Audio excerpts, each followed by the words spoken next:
एक सोच है जो कहती है कि बलिदान एक बहुत महान गुण है। मतलब हमें सिखाया जाता है कि त्याग करो तो वफादारी मिलेगी, सब्र करो तो इज्जत। पर क्या ये सच है? आज हम इसी बलिदान के भ्रम पर थोड़ी गहरी नजर डालेंगे। हम ये समझने की कोशिश करेंगे कि क्यों ज्यादा देने का नतीजा अक्सर कम पाना होता है, और ये खास तौर पर उन लोगों के साथ क्यों होता है जो हमेशा दूसरों को खुश करने में लगे रहते हैं।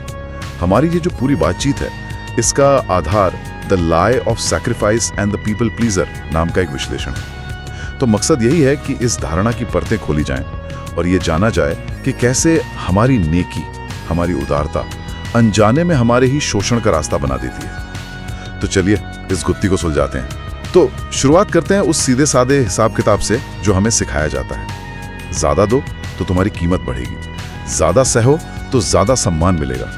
मतलब खुद को आखिर में रखो तो लोग तुम्हें याद रखेंगे। सुनने में तो ये बहुत अच्छा लगता है।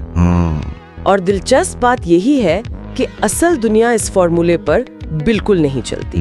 हकीकत में दुनिया त्याग को नहीं, वो फायदे और नियंत्रण को तवज्जो देती है। नियंत्रण को? हाँ, दुनिया ये नहीं पूछती कि किसी ने कितना दर्द सहा, वो पूछती है आपके पास क्या है, आपका कंट्रोल किस पर है। असल शक्ति इन सवालों में है, त्याग की मात्रा में नहीं। एक मिनट, ये बात मुझे थोड़ी क्या दुनिया इतनी क्रूर है कि वो त्याग को बिल्कुल महत्व नहीं देती? हम तो हमेशा सुनते आए हैं कि मेहनत का, त्याग का फल मिलता है। देखिए, ये एक बहुत आम धारणा है और ये विश्लेषण इसी को चुनौती देता है। फल मिलता है, लेकिन शायद वो नहीं जिसकी हम उम्मीद करते हैं। दुनिया आपके दर्द या मेहनत को महत्व नहीं देती, वो उस त्याग से पैदा होने वाले नतीजे को महत्व देती है। अच्छा। और यहीं पर वो इंसान जो दूसरों को खुश करने में लगा है, वो टूट जाता है। वो सोचता है कि उसका दर्द, उसकी सहनशीलता एक तरह की करेंसी है जिससे वो सम्मान खरीद सकता है, जबकि हकीकत यह है कि इस करेंसी की बाजार में कोई कीमत ही नहीं। अच्छा, तो यहाँ एक साइकोलॉजिकल पैटर्न काम कर रहा है। मतलब लोग जानबूझकर बुरे नहीं होते, पर धीरे धीरे उनकी उम्मीदें बदल जाती हैं। ये तो काफी खतरनाक ढलान है। बिल्कुल, ये विश्लेषण इसी प्रक्रिया को बहुत अच्छे से समझाता है कि कैसे त्याग पहले एक मेहरबानी होता है, फिर उम्मीद बनता है और आखिर में अधिकार। हाँ, ये धीरे धीरे होता है।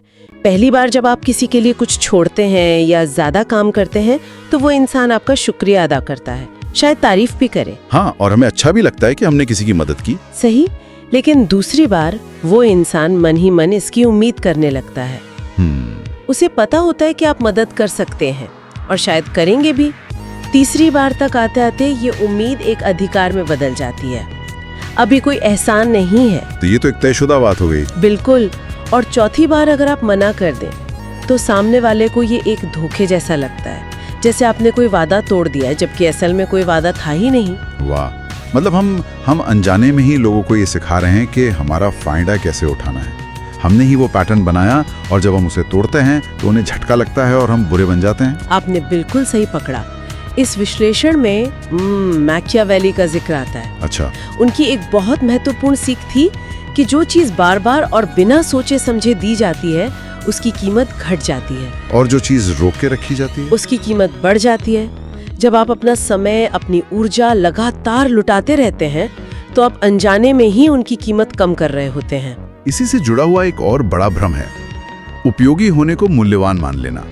लोगों को लगता है कि अगर वो सबके काम आ रहे हैं, अगर हर कोई मदद के लिए उन्हीं के पास आता है, तो वो बहुत जरूरी हैं। और ये विश्लेषण इस सोच को पूरी तरह से तोड़ देता है।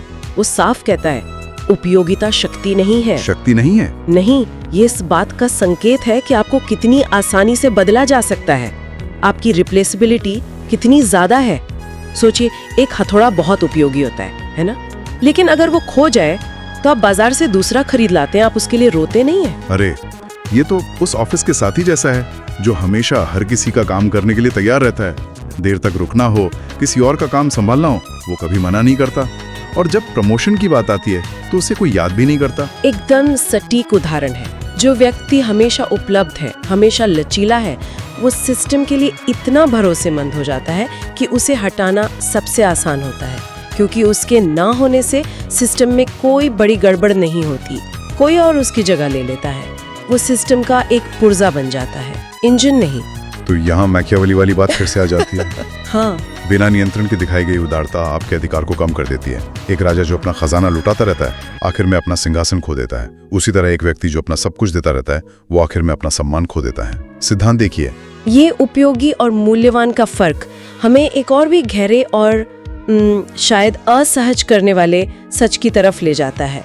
विश्लेषण कहता है कि लोग अक्सर उसी से नाराज रहते हैं जो सबसे ज्यादा बलिदान करता है। ये तो बिल्कुल उल्टा लगता है ना? हाँ, पहली बार सुनने में ये बहुत अजीब लगता है। हमें लगता है कि जो त्याग कर रहा है उसकी तो सराहना होनी चाहिए। लेकिन अगर हम इसे बड़ी तस्वीर में देखें तो इसका कारण जलन नहीं है, इसका कारण है एक तरह की बेचैनी, एक असहजता। बेचैनी किस बात की? आपका लगातार त्याग, आपकी सहनशीलता सामने वाले को अनजाने में उसके आराम और शायद उसकी कमियों की याद दिलाती है। अच्छा, मतलब आपकी मेहनत उनकी निष्क्रियता पर एक खामोश टिप्पणी की तरह है। बिल्कुल, वो शायद जाहिर न करें लेकिन आपका बलिदान उन्हें एक आईना दिखाता है जिसमें वो खुद को शायद उतना अच्छा नहीं पाते।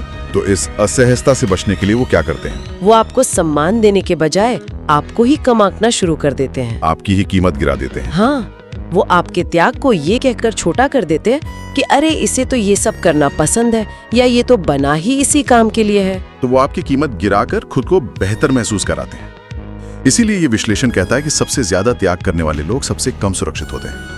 उनकी तारीफ नहीं होती, उन्हें बस सोख लिया जाता है, जैसे एक स्पंज पानी को सोख लेता है। बिल्कुल।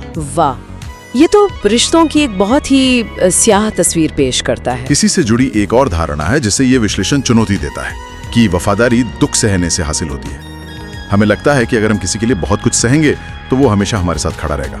और लेखक इस विचार को तुरंत खारिज कर देता है। वो साफ कहता है कि वफादारी भावनात्मक नहीं बल्कि लेन देन पर आधारित होती है। लोग उसके प्रति वफादार रहते हैं जिससे उन्हें फायदा होता है, उसके प्रति नहीं जो उनके लिए खून पसीना बहाता है। ये सुनना थोड़ा कड़वा लग सकता है। क्या इसका मतलब यह है कि गहरे से गहरे रिश्तों में भी, दोस्ती में भी ये लेन देन ही चला होता? इस विश्लेषण के मुताबिक हाँ, लेकिन ये लेन देन हमेशा पैसों या चीजों का नहीं होता। ये सुरक्षा, सम्मान, अवसर या सामाजिक स्थिति का भी हो सकता है। अगर आपकी भूमिका सिर्फ दूसरों का बोझ उठाना है तो आप उपयोगी हैं, मूल्यवान नहीं। और उपयोगिता वो हमेशा अस्थायी होती है। तो जैसे ही कोई और वही सेवा कम शर्तों पर देने के लिए तैयार हो जाता है, आपको बदल दिया जाता है। कोई धन्यवाद नहीं, कोई याद नहीं। एक लेन देन था जो अब खत्म हो गया। तो फिर एक बड़ा सवाल उठता है, अगर ये चक्र इतना विनाशकारी है तो लोग इसमें फंसे क्यों रहते हैं? इंसान देता ही क्यों रहता है? ये एक बहुत जरूरी सवाल है और इसका जवाब भी इंसानी मनोविज्ञान में गहरा छिपा है। इस विश्लेषण के अनुसार वो इंसान इतना ज्यादा दे चुका होता है, इतना निवेश कर चुका होता है कि अब रुकना असंभव लगता है। आपने किसी चीज में इतना समय, ऊर्जा और भावनाएं लगा दी हैं कि आप उसे छोड़ नहीं सकते। क्योंकि रुकने का मतलब होगा ये मानना कि आपका सारा निवेश बेकार गया। हाँ, और ये मानना बहुत दर्दनाक होता है। रुकने का मतलब होगा उस कड़वे सच का सामना करना कि जो कुछ भी दिया गया उसकी कभी सराहना नहीं हुई, सिर्फ उसका इस्तेमाल किया गया। इसलिए देते रहना आसान लगता है, इस झूठी उम्मीद में कि शायद एक दिन लोग आपकी कीमत समझेंगे। और जब वो व्यक्ति हिम्मत करके आखिरकार एक सीमा तय करता है और न कहना शुरू करता है, तब क्या होता है? तब उसे वो तमगे मिलते हैं। उसे कहा जाता है, तुम स्वार्थी हो गए हो, तुम बदल गए हो, तुम बहुत कठोर हो गए हो। और ये वही लोग कहते हैं जो अब तक उसकी उदारता का फायदा उठा रहे थे। लेकिन असल में बदला क्या है? इंसान तो वही है। असल में जो बदला है वो है शक्ति का संतुलन, पावर डायनामिक्स। पहले शक्ति उन लोगों के हाथ में थी जो ले रहे थे। अब जब देने वाले ने सीमा तय कर दी तो शक्ति का संतुलन बदल गया। और जब भी शक्ति का संतुलन बदलता है तो प्रतिरोध जरूर होता है।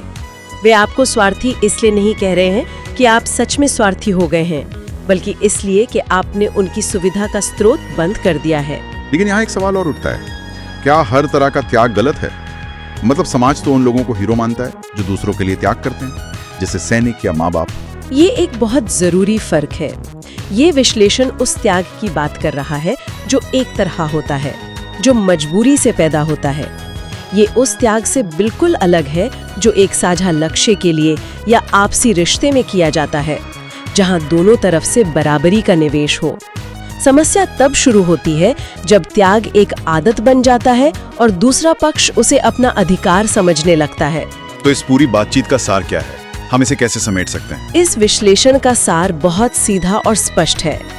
बलिदान आपकी ताकत नहीं है, ये एक रिसाव है, एक लीक है जो धीरे धीरे आपका आत्मसम्मान, आपकी ऊर्जा, आपकी पहचान खत्म कर देता है। ये आपको मूल्यवान नहीं बल्कि इस्तेमाल के लायक बनाता है। और ये भी कि बलिदान तो सिर्फ एक बाहरी लक्षण है, असली बीमारी कुछ और है। बिल्कुल, असली नियंत्रक जो इस पूरे खेल को चला रहा है वो बहुत गहरा है। वो है अस्वीकार किए जाने का डर, ठुकरा दिए जाने का खौफ। एक ऐसा डर जो आपको ये यकीन दिलाता है कि शोषित होना अकेले छोड़ दिए जाने से ज्यादा सुरक्षित है, क्योंकि कम से कम शोषण में आपको एक भूमिका तो मिली हुई है, भले ही वो दर्दनाक हो। इस चर्चा के बाद एक सवाल है जो सोचने पर मजबूर करता है। शायद आत्मसम्मान का सबसे बड़ा सबूत वो नहीं है जो हम दूसरों को देते हैं, बल्कि वो है जिसे देने से हम आखिरकार इनकार कर देते हैं।